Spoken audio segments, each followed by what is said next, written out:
to at the end of the season. They're in purgatory, and then he was by himself. I can't tell you, but I can tell you that he left.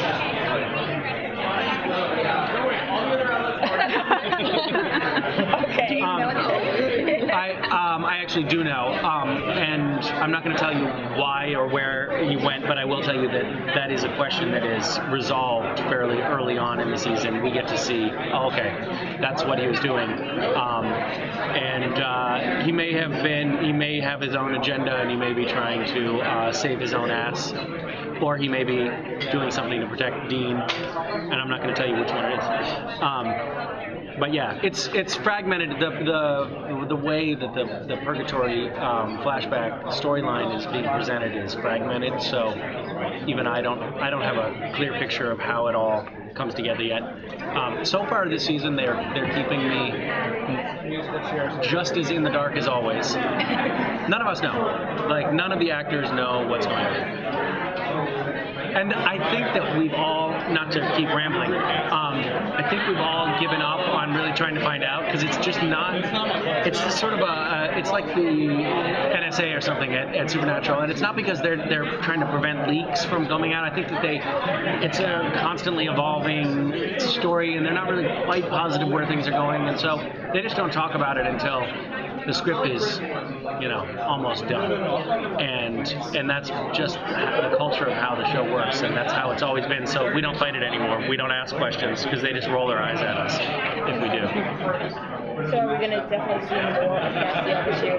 None of that 2 episodes and then yes. I hope so.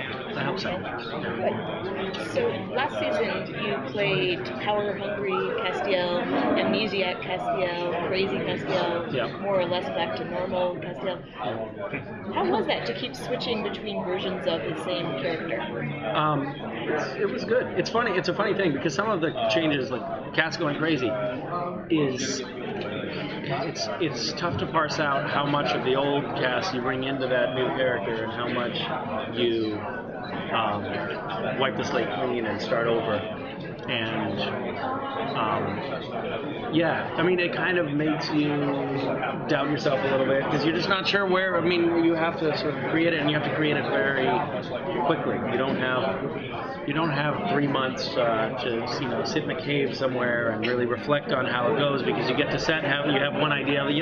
Ben, I think I was going to try doing this with the crazy cast, and I'll say, that was good, but let's try doing the exact opposite. And so then you have 2 minutes while they readjust the focus on the camera to reinvent the character, and then once you actually lay something down on film, you can't go back. You can be like, oh, you know what? I don't want to do that. Now you have to do it. So you have to just stick with it and find ways to make it work. And it's kind of an evolving challenge.